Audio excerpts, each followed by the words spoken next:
پاکستان میں social media صارفین Indian وزیر اعظم نریندر مودی کی ایک پرانی ویڈیو کلپ شیئر کر کے ان کی تعریف کر رہے ہیں، جس میں انہوں نے کہا تھا کہ وہ خود کو ملنے والے تحفوں سے لوگوں کی مدد کرتے ہیں۔ لوگ اس ویڈیو کے ذریعے سابق پاکستانی وزیر اعظم عمران خان کو بظاہر مشورہ دے رہے ہیں کہ انہیں سرکاری تحفوں کے ساتھ کیا کرنا چاہیے تھا۔ پاکستانی جو ویڈیو شیئر کر رہے ہیں وہ سن 2018 کی ہے، جب وزیر اعظم مودی لندن میں ایک پروگرام بھارت کی بات میں انڈین شہریوں سے گفتگو کر رہے تھے۔ توشہ خانہ کا معاملہ کیا ہے؟ سابق وزیر اعظم عمران خان پر الزام ہے کہ انہوں نے اپنی وزارت عظمیٰ میں کے دوران ملنے والے تحائف کو فروخت کر کے اپنی ذاتی مفاد کے لیے استعمال کیا۔ واضح رہے کہ توشہ خانہ کے قوانین کے مطابق کسی تحفے کو اس کی قیمت کا کچھ حصہ ادا کر کے اپنے لیے حاصل کیا جا سکتا ہے۔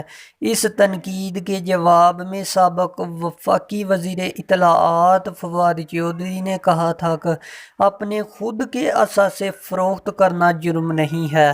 ان کا کہنا تھا کہ جب عمران خان نے یہ تحفے خرید لیے تو پھر ان پر ان کا استحقاق ہے۔ اسی طرح عمران خان نے ایک جلسے سے خطاب کے دوران کہا تھا کہ انہوں نے توشہ خانہ کے تحائف کی فروخت سے ملنے والی رقم سے اپنے گھر کے باہر سڑک بنوائی، نہ کہ سرکاری پیسے کا استعمال کیا۔ واضح رہے کہ عمران خان توشہ خانہ کے تحائف کے حوالے سے تنقید کی زد میں آنے والے واحد پاکستانی سیاستدان نہیں، بلکہ 3 سابق حکمرانوں بشمول نواز شریف، یوسف رضا گیلانی اور آصف علی زرداری کو توشہ خانہ سے اختیارات کے ناجائز استعمال اور غیر قانونی طور پر تحائف حاصل کرنے پر مقدمات کا بھی سامنا ہے۔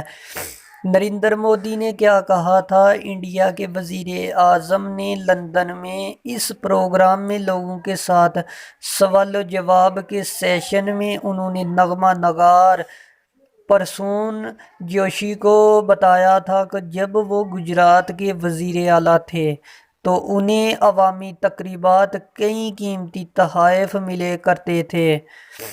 مودی نے کہا تھا کہ وہ ان تمام تحائف کو سرکاری خزانے میں جمع کروا دیتے اور پھر بعد میں انہوں نے ان کی نیلامی کرنا شروع کی۔ مودی نے کہا کہ انہوں نے اس سے حاصل ہونے والے تقریباً 1 ارب روپے لڑکیوں کی تعلیم کے لیے عطیہ کر دیے۔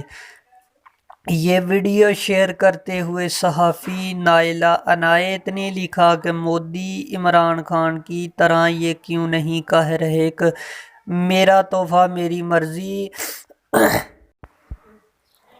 انڈین وزیر اعظم بتا رہے ہیں کہ کیسے انہوں نے توشہ خانہ کے سرکاری تحائف کی نیلامی کر کے حاصل ہونے والی رقم لڑکیوں کی تعلیم کے لیے عطیہ کر دی۔ ایک اور صحافی نصر اللہ ملک نے بھی یہ ویڈیو شیئر کرتے ہوئے عمران خان کو ان کا ریاست مدینہ کا وعدہ یاد دلایا۔ عمران خان بارہا اپنی تقاریر میں ریاست مدینہ کو ایک مثالی نظام قرار دیتے ہوئے مثال دیتے رہے ہیں کہ وہاں پر خلیفہ وقت کا بھی ایک عام شخص احتساب کر سکتا تھا۔ نصر اللہ ملک نے لکھا کہ مودی کے اس کلپ نے سر شرم سے جھکا دیا۔ عمران خان صاحب، مودی نے 1 روپے کی چیز بھی توشہ خانہ سے نہیں لی یار، آپ تو ریاست مدینہ بنانے کے دعوے دار تھے۔ مودی کے اس کلپ نے سر شرم سے جھکا دیا۔ ایک اور صحافی ونگز نے لکھا کہ عمران خان کو یہ ویڈیو ضرور دیکھنی چاہیے، جس میں وہ کہہ رہے ہیں کہ انہیں جب تحفے ملے تو وہ اپنے پاس نہیں رکھے بلکہ نیلامی کر کے پیسوں کو لڑکیوں کی تعلیم کے لیے عطیہ کر دیا۔ وکیل اور انسانی حقوق کے کارکن طارق افغان نے لکھا کہ نریندر مودی نے انڈیا کے توشہ خانہ کے ساتھ جو کیا، مجھے یقین ہے کہ عمران خان ان کی تعریف کریں گے۔